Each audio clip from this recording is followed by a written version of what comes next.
Coronary angiography is performed to precisely define coronary anatomy, either as a diagnostic procedure or prior to coronary intervention. The indications and potential risks and benefits of the procedure are discussed with the patient and informed consent is obtained. A focused physical exam, including auscultation of the heart and lungs, visual assessment of the oropharynx, and palpation of the pulses, is performed to assess the patient's risk for receiving conscious sedation. The patient is placed supine on the catheterization table with both groins exposed. Hair is removed with a razor, and the areas are scrubbed and cleaned with a sterile soap solution.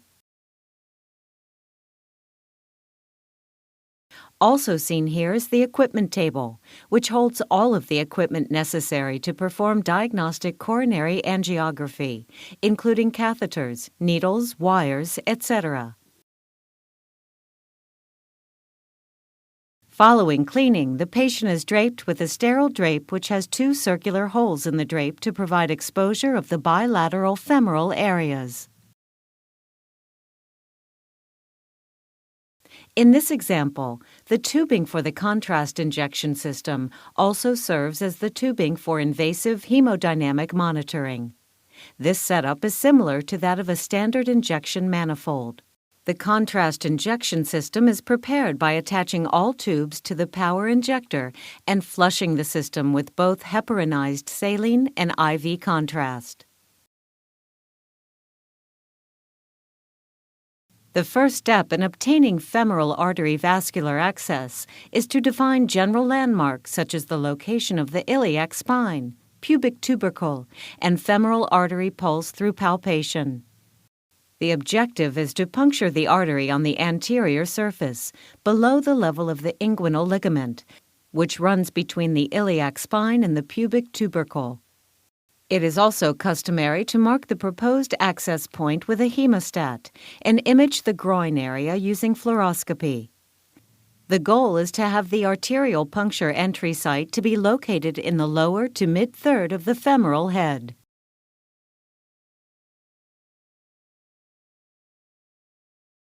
One 1% lidocaine is administered at the skin and into the soft tissue around the access site for local anesthesia. A micropuncture technique for vascular access is demonstrated in this video. The artery is palpated with the left fingers, and the artery is stabilized between the fingers.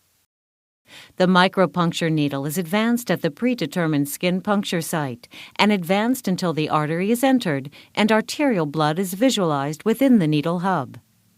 The needle is stabilized, and the microwire is advanced through the needle and into the vessel, where it is visualized under fluoroscopy to advance into the distal aorta, thereby verifying that the wire is not entering any accessory vessels branching off of the femoral or iliac arteries. Coronary catheters are always advanced over a guide wire, typically a J-tipped guide wire, with the tip of the guide wire as the leading edge in advancement. The catheter and wire combination is advanced to the aortic root, where the guide wire is removed and the catheter is attached to the hemodynamic and injection tubing. An automatic contrast power injector with an integrated hemodynamic monitoring system is used in this video, although a standard catheterization manifold may also be used if a power contrast injector is not available. The catheter and injection tubing are aspirated, cleared of any air bubbles, and flushed with heparinized saline, following which the hemodynamic system is zeroed. Once zeroed, the transducer is opened and central aortic pressure is transduced from the patient. After pressure is recorded, the tubing and catheter are filled with contrast, and the left coronary artery is selectively cannulated by both advancement or retraction and clockwise or counterclockwise torque of the catheter. Typically, the fluoroscopy detector is positioned in the LAO20 angulation for engagement of the coronary ostia. Once the left coronary artery is cannulated, an observation of the hemodynamic pressure tracing does not demonstrate pressure damping. A small test injection of contrast may be administered to verify successful cannulation and coaxial angulation of the catheter tip to the vessel. In this example, the catheter tip is not coaxial to the ostium of the left main coronary artery and is rather directed at the roof of the vessel as the catheter's secondary curve is too short. Power injection of contrast in this situation poses the risk of a catheter-induced intracoronary dissection.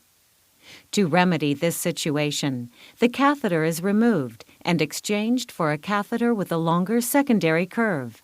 A Judkins left 5 catheter is used.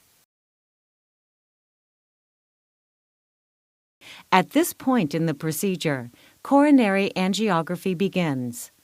Traditional angiographic views of the left coronary artery are 25 degrees RAO with 25 degrees caudal angulation, which is used to assess the left circumflex artery as well as the left anterior descending artery for best visualization of the left circumflex artery.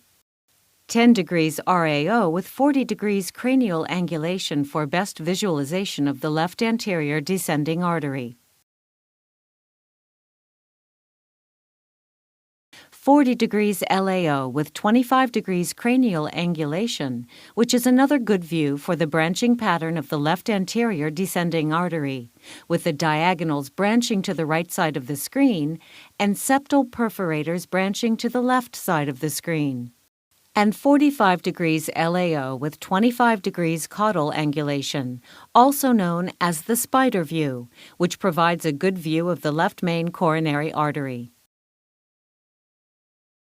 It is important to note that additional non-traditional views can be obtained to gather additional anatomic information. In this example, a 30-degree RAO with 25 degrees cranial angulation angiogram is obtained to obtain an improved view of the proximal left anterior descending artery. After left coronary angiography is complete, the catheter is removed and the vascular sheath is flushed with heparinized saline. The right coronary artery catheter is advanced over the J-tipped wire and positioned in the aortic root, is attached to the injector tubing, and is aspirated and flushed as described earlier. Cannulation of the right coronary artery involves more catheter manipulation than that of the left coronary artery. The maneuver involves the slow clockwise torque of the catheter, which causes the catheter tip to move anteriorly and rightward in the aortic root. Care must be taken not to over-torque the catheter, as this will cause the catheter to whip beyond the right coronary artery ostium and back into its neutral position in the aorta. Once the right coronary artery is cannulated, an observation of the hemodynamic pressure tracing does not demonstrate pressure damping. A small test injection of contrast may be administered to verify successful cannulation and coaxial angulation of the catheter tip to the vessel. Traditional angiographic views of the right coronary artery include 30 degrees LAO with 15 degrees cranial angulation and 30 degrees RAO with 0 degrees of cranial angulation. The first view lays out the right coronary artery as a C shape on the screen and provides a good view of the main body of the right coronary artery and branch pattern of the distal right coronary artery into the posterior descending artery and posterior lateral branch arteries if present.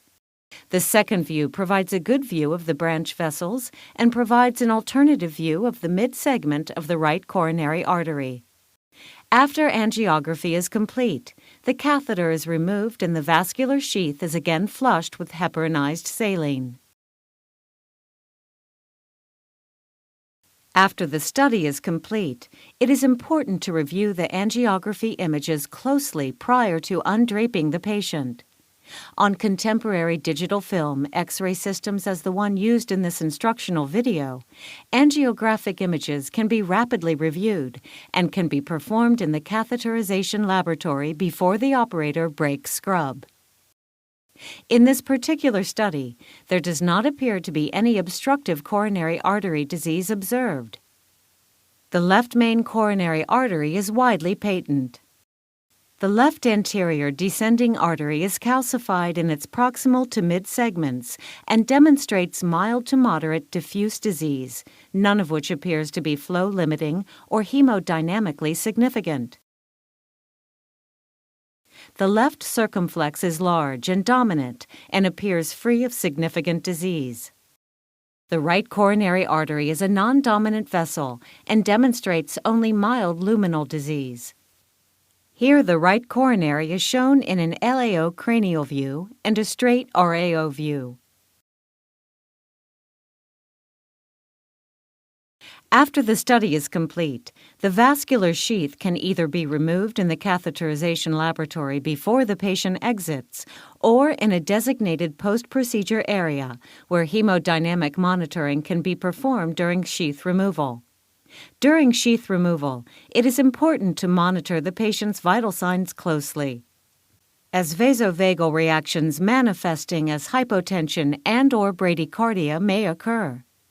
If hypotension is observed during sheath removal, this can typically be remedied by small boluses of IV fluid.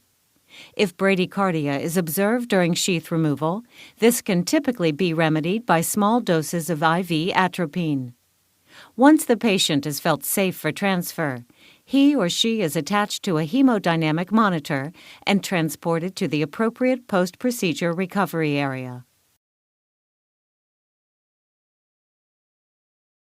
Typically, vascular sheaths are removed and hemostasis is achieved with manual compression. Although a variety of vascular closure devices are available for use, none have proven superior to manual compression with regard to preventing bleeding complications post-procedure. In this video, sheath removal with manual compression is demonstrated. Prior to sheath removal, the area is cleaned with a sterile cleaning solution. The area immediately above the sheath skin entry site is palpated to feel for the femoral artery. While holding pressure on the femoral artery above the sheath at the approximate area of arterial entry, the sheath is removed. The area is allowed to back bleed for 1 or 2 beats, and then firm and steady manual compression is held. Underneath the skin, the artery is being manually compressed up against the femoral head, which provides a solid surface on which to assist in manual hemostasis.